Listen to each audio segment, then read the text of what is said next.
Hello and welcome to Local Edition. I'm Leslie Leyton. Well, our next guest says that we need pension reform. Without it, it's going to eat up a bigger and bigger part of the state budget pie and lead to bigger cuts in healthcare and education. I'd like to introduce Allan Mansoor, Assemblyman. Thank you very much for being here. Thank you.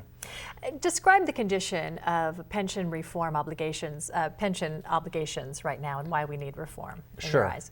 Well, right now, the public employees have a guaranteed benefit, and the governor has put forward a proposal to try to address some of those concerns. And I actually agree with some of it, most of it. I just don't think it goes far enough.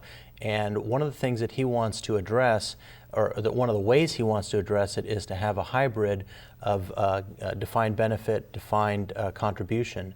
And the defined benefit is like a guaranteed benefit.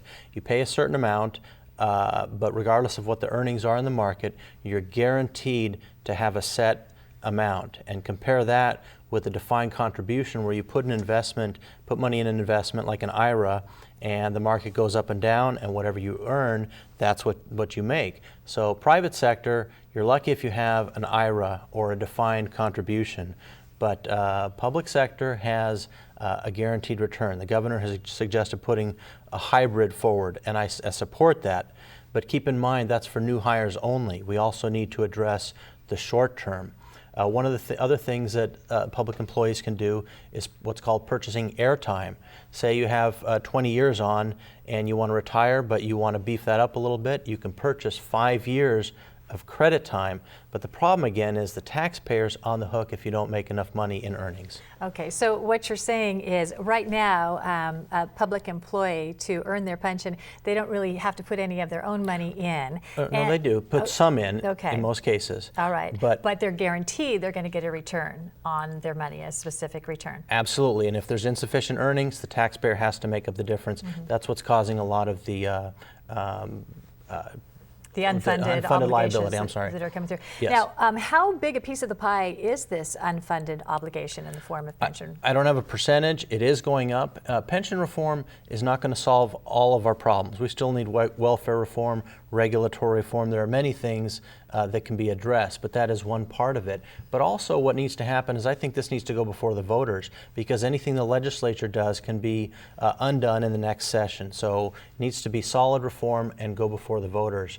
Also, we need action taken for the current situation. Keep in mind the public employee prison guards have 2 months paid time off per year and unlimited vacation accrual, and that is just unsustainable. Yeah, in this environment when there are a lot of unemployed people looking at this, there is some opposition. On the other hand, it's really tough to convince union leaders, for instance, that they need to make any other conciliations to give in to any of this.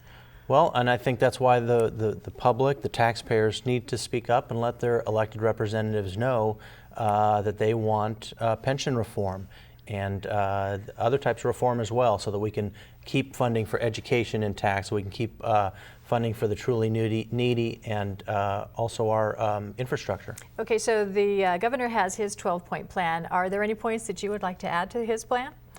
Well, again, one of the main things I want to stress today, take it before the voters. Whatever we end up with, take it before the voters so it is locked in. But a hybrid is a good start. Maybe we need to go more in line with the private sector, even more than just a hybrid. A guaranteed benefit is unsustainable, and the taxpayer always ends up being on the hook, and they're going to be even more on the hook in the future. And it looks like we may have some initiative come November to vote on this. Thank you very much, Allan Mansoor, for being here. And thank you for tuning in. More HLN coming up right after this.